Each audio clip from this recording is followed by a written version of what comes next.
You remember this process? Put that around. So we always have to bring those ears forward because she has just got large ears and she doesn't like having it on. And they love taking care of the animals. Yeah. So much. Build so much responsibility and empathy and compassion for them. So It does, because when they're taking care of the animals, it teaches them, if I can take care of this animal, I can also take care of myself.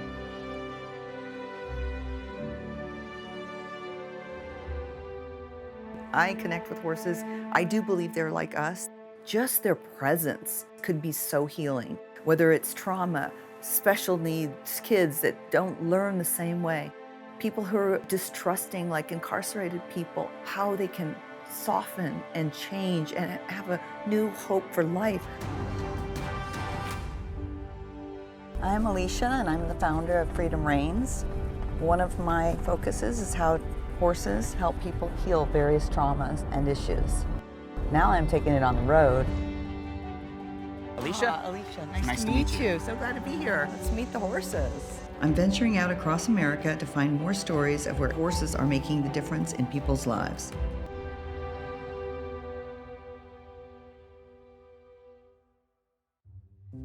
I'm on my way out to Laughing Buck Farm in Fort Collins, Colorado. There, two women, Rosemary and Rachel, who are doing extraordinary things with adults and children with disabilities. Laughing Buck offers educational and therapeutic horse experiences for everyone. I get a good feeling here. It's a happy place.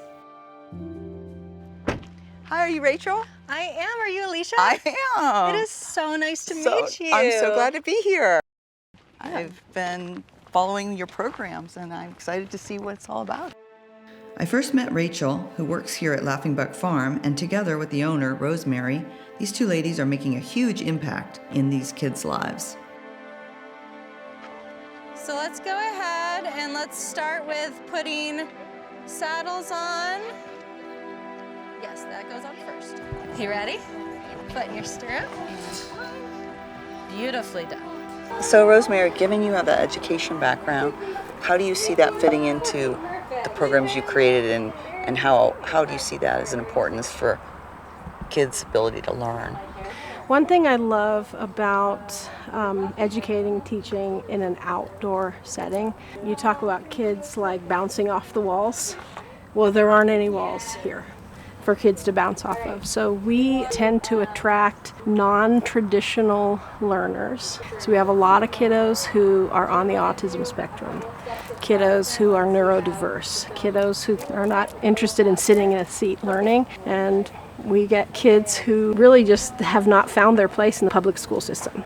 It's great joy to have a space like this that we can share with the community. Remember, it's been a little while since we've done this. You're doing great. Okay. Good job, Zoe. Ow, my finger got stuck. My name is Zoe, and I've been riding here for about 2 years. I'm really excited to ride Rupert and learn new things about riding a horse. And I really like Rupert because he's such a sweet little guy. Well, he's not little, but he's big, but still. He's super sweet. But there's one thing I know that we both share in common, is that we're both very impatient. Let's go ahead and reach our arms up towards the sky and really stretch out our backs. Just being here for a little while, I'm already seeing how special of a place this is. What Rachel and Rosemary are doing here is making a life-changing impact on the lives of these children. Tell me about Laughing Buck. So Laughing Buck's my day job. I've been working there for 4 years, and it's such a holistic place. You look great, Zoe. And walk. Beautiful. Tell him good boy and let him cool down, okay? That was really nice.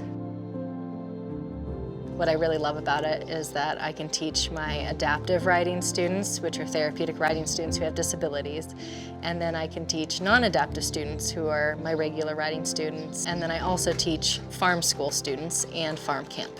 So a lot of different things going on at Laughing Buck Farm. How do the students interact with the animals there? It's very interactive. The students learn about the safety of working with the animals, they learn about the animals' behavior, and then they learn how to keep themselves safe and happy Oftentimes a day will begin with feeding the chickens and the pigs, feeding the rabbits and the goats. Oftentimes we're milking goats, and then riding horses, or maybe learning about how to start a fire in the wintertime or how to build a shelter. So that must be an all-year program? It is. It's all weather learning and outdoor education. So unless it's unsafe to get there, we're working in it, and the kids are working in it, because being part of a farm is you're outside all the time, and teaching resilience and grit is a big part of what we do. Our hay barn is pretty cool because it's multi-purpose. So it's not just a barn that stores hay, although it does, but this is also a spot where we have a climbing wall for the kids, we have swings, all sorts of sensory input.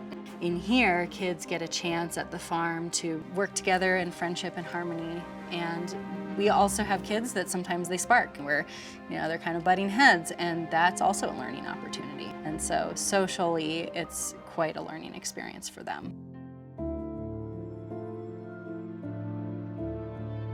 Buttons is one of the newest residents of Laughing Buck Farm. She lives with Rupert over here.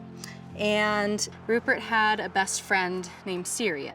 And Syria passed away this spring, and he's just been super sad without her. That was his best buddy. And so I knew that he loves donkeys. I thought that she would be a really nice match for him, and he is totally in love with her. In fact, he even steps over her and she'll sleep under him, which is super sweet. I love her coloring the spots. I have a few mini donkeys at the ranch, and their personalities are just so interesting and unique and fun to be around. And then we have some mini horses too, so it is a great size for those people who get intimidated by the big ones, They can lead her, she's real slow, so she's just real safe for them to work around. So it's nice you have buttons. Your volunteer is gonna pick up the cone, and you're gonna have to stretch and get one of these off, okay? Then you can stick it on your horse or donkey's ear. So can you give me an example of how these kids have shown improvements after working with the animals or being part of that program? I think the biggest thing of horseback riding in general, it bilaterally stimulates your brain and your body. And so it actually stimulates the same motion that running or walking would. What that does is it helps information go across your corpus callosum, which is the center of your brain where information can cross, and that's what helps you learn things globally throughout your brain. The biggest thing that I see is students come to me oftentimes with a lot of insecurities about themselves, about their bodies, about their power. And after a few months of riding, they are empowered. They feel like they can control things in their lives. They feel like they can regulate themselves because they've had to in order to handle this very large animal. Work through your issues. Get to a spot where you and your horse or your donkey are really in tune, and then bring that best self out to the world. And that's what I'm seeing in my students. How about their social interaction with each other? Yes, and actually a lot of my students come to me because they're not doing well in that department. What would you tell people who didn't know too much about donkeys? What's the difference? What's the uniqueness about them versus horses? Because obviously people use them for riding and doing similar things. So give us some tidbits about them. The way they evolved is very different than horses. So in their evolutionary tree, horses evolved on the plains to run incredibly fast away from danger as a herd. Donkeys evolved in mountains and canyons. If they did that, they'd take themselves out of the gene pool. So a donkey's first reaction, besides fleeing a short distance, is to stop and assess. And this is what people get into trouble with when they're training them, is that they put pressure on them, and then the donkey stops because they're unsure. And so if you come at them with a lot of horse knowledge, you're actually not going to do as well as, say, somebody who maybe has worked with dogs with positive reinforcement training. And so it's easier to train people who haven't worked with horses before to work with donkeys. Here on our barn walls, we have some of the horses that have been part of our programs that we want to honor that have passed away. Here's Clifford, the big red horse, and Syria, who passed away this last spring. This is just a really nice way, first off, to honor the animals and to beautify the barn, but also when the kids come here or adults come here to our programs, it gives them a little bit of background and history on the animals and how much we care about them. We just want to normalize the differences of people. Normalize the Yes. differences, right? And so that's I love how you use the animal as an example of that, That's so right. that you can like look at how different they are, and That's they all right. have value, and Yes, we they all do. learn from. Mhm. So I love that. Yeah. That's part of the curriculum Yes, of it learning. is. Yes, it is. Yeah. I love that. You've created something amazing. Rosemary used the farm and the animals to really impact kids' lives that they wouldn't have an opportunity to be a part of.